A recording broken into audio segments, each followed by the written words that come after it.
potem zakaj, če bi ti mene imel rad, ti ne bi z drugo bil, in zdaj, seveda, to vprašanje, ki si ti prej omenil, kaj zdaj, kako naj vem, da ne boš več varal, ne? In potem, dosti krat je prav to ljudje, jaz bi rada razumela, ali pa jaz bi rad razumel, zakaj si ti to naredijo, ne? To šlo zdaj zaradi spolnosti, zaradi nekih užitkov, zaradi neke orgazmičnosti, zaradi neke stvari, ne? In je prav to... Potrjevanje, da si še vedno... Potrjevanje, ampak v ozadju je pa vedno, veste, prevara je vedno poskus iskanja stika. Zato mi rečemo, veste, neposredna odgovornost za prevaro je strani tistega, ki je to naredil. Ne? Ker mi včasih, recimo zdaj klišejsko govorimo, sej ne varajo samo moški, ne? Mislim, bi rekel skoraj, da v terapevtski praksi je to, bi skoraj rekel, čez palec pol, ne? Da pridete dva zakonca ali zaradi moževe ali ženine, partnerkine, partnerjeve prevare. Ampak je neposredna odgovornost je absolutno tistega, ki to naredi. Druga stvar je pa posredna odgovornost. Če dva zakonca živita odnos, ki je čustveno nezadosti povezljiv in tak odnos živita 5 let. To, jaz jim rečem, to je tako, kot da vozite avto, recimo dizel, pa ga 5 let niste peljali na servis, niste ne menjali, recimo že olje niste menjali 5 let, pa naredite vsako leto 30,000 kilometrov. Saj ne vem, ali bi se ta avto še sploh peljal, ne? Pomeni, vidva sta živela tvegan zakon, tvegan odnos.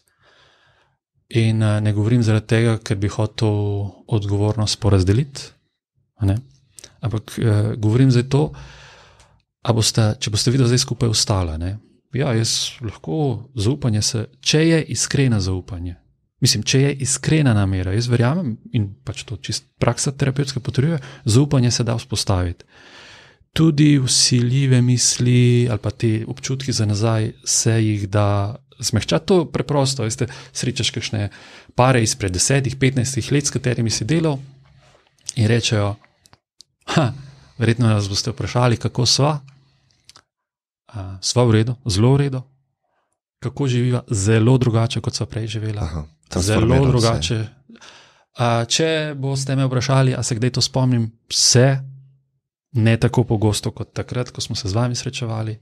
Če me boste vprašali, a to boli, seveda malo zaskeli, ampak ne več tako, kot je takrat, da se s tem živeti, ampak živiva pa zelo drugače. Se pravi, pari, ki skupaj ostanejo, to je tako kot nekdo, ki je hudo bolezen imel, preživo in reče, jaz sem se še enkrat rodil in meni danes ni več samoumevno, da živim in zato meni ni treba danes zjutraj govoriti, da treba neke ali meditacijo narediti, ali nekaj molt, ali ne vem, pri hrani nekako malo paziti, ali da se rekreirati. To je meni samoumevno, ker sem jaz en tak življenjski šok doživel. Ne?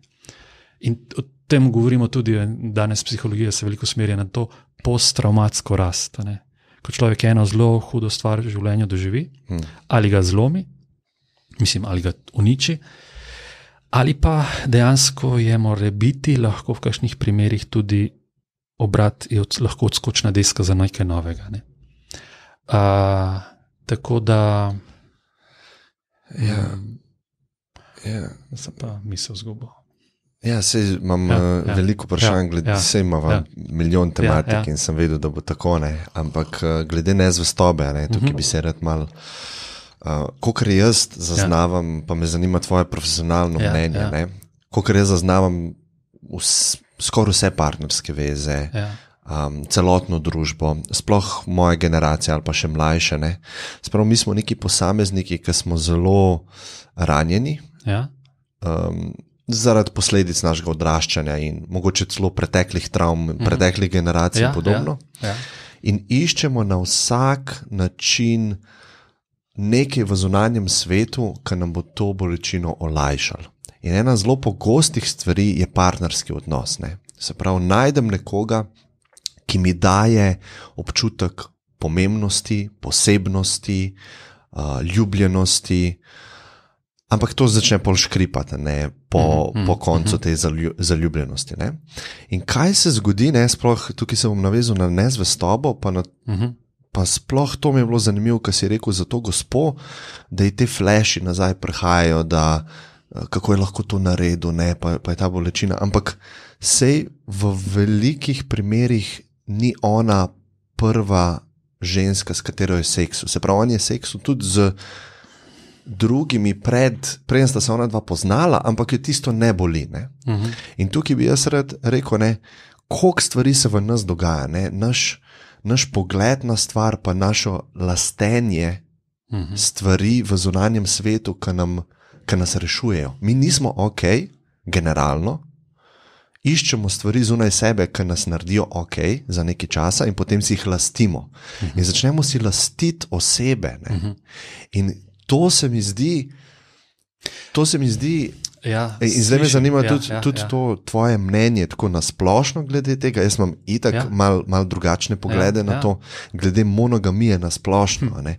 Kaj mi sebi delamo, ne? Sploh z vidika rejta ločitev, ne? Z vidika tega, koliko ljudi je nezadovoljnih.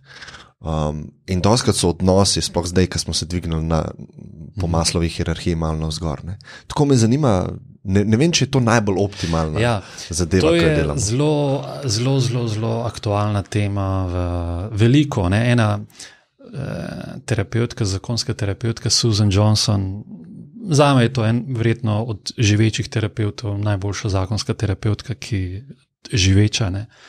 Ona reče, če bi jaz za vsak intervju, prošnjo za vsak intervju, ki ga dobim, računala $1, intervju na temo monogamija ali ne monogamija, pravi, jaz bi bila ne milijonarka, milijarderka. Ne. In je zdaj ta koncept, kao monogamija izhaja iz tega, ker smo mi nekoga privatizirali in zdaj samo meni pripadaš. Zato jaz tukaj niti ne bi šel, a je zdaj problem monogamija ali ne monogamija. Ne? Tukaj ta vprašanje je morda že problematičen koncept, skao privatiziral sem svojega moža ali ženo. Ne? In vprašanje je, kaj je zdaj, to neka družbena, naučena, vsiljena norma, to, da moramo mi z enim živeti, z eno osebo, ali je to dejansko nekaj, rečemo, naravnega ali pa nekaj, kar človeku implicitno pritiče. Ne? Zato je vprašanje, jaz ne rad se zanašam na neke dogmatične odgovore, ne? Rajši, če že se gremo v kakšni smeri, skušamo razložiti, zakaj so more biti v preteklosti se nagibali k temu, da bi recimo monogamno živeli, ali pa da je neka stvar je taka, kakršna je, pa so potem celo iz tega neko družbeno pravilo naredili. Vendarle je zgodovina neka, tako, veste, včasih rečemo, toplo vodo odkrivamo tam, kjer so jo že naši pradedi odkrili. Ampak vseeno, mi jo pa moramo ponovno neko vrednoto odkriti, ponotranjiti, ali pa če jo ne odkrijemo, ali pa če ugotovimo nekaj drugega, pa spremeniti to. Sprav razumeti, zakaj ta norma obstaja. Ne, absolutno. Ja.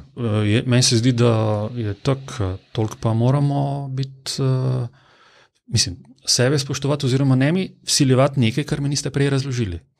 Pa vseeno želimo živeti, jaz bom zdravo jedel takrat, ko bom razumel, zakaj je to.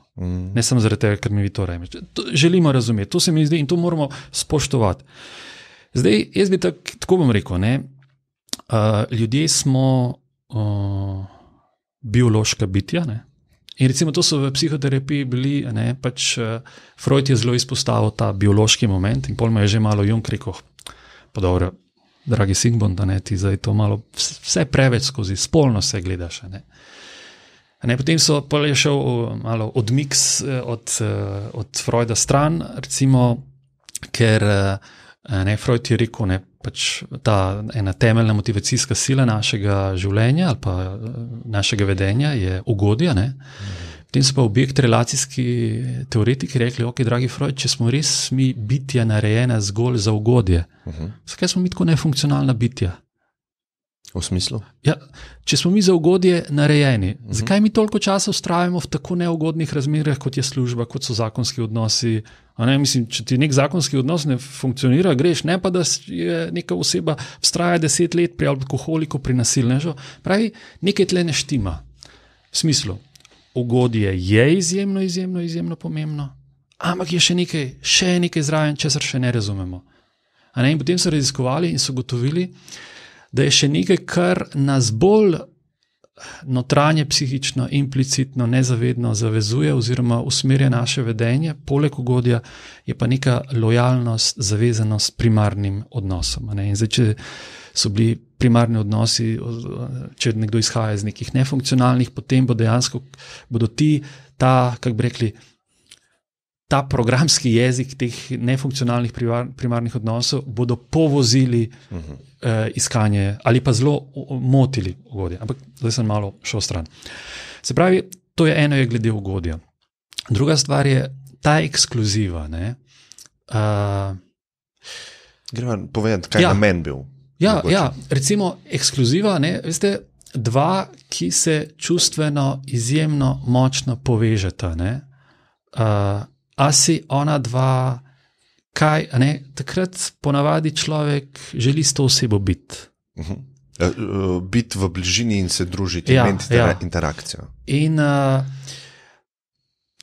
medtem, ko ponavadi je tako, bom tako rekel, če ko mi govorimo o monogamiji, a govorimo o spolnosti, ker je, zdaj vprašanje je to, a mi govorimo v naši družbi govorimo o spolni ekskluzivi, ne govorimo, da se ti z drugimi ne smeš pogovarjati. Čeprav je že čustvene, je tudi malo tak, v smislu, bodo, ljudje pride zaradi čustvene nezastobe, v smislu, govorila je z sodelavcem o stvarih, ki jih meni ni povedala.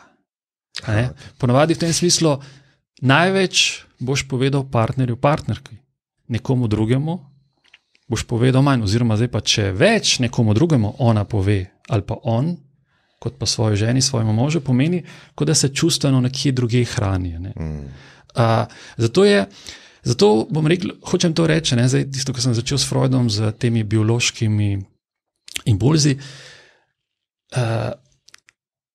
človek zazna recimo neko privlačnost, neko, če hočete, vzburjenost, lahko, absolutno bo tudi lahko ob drugi osebi doživel.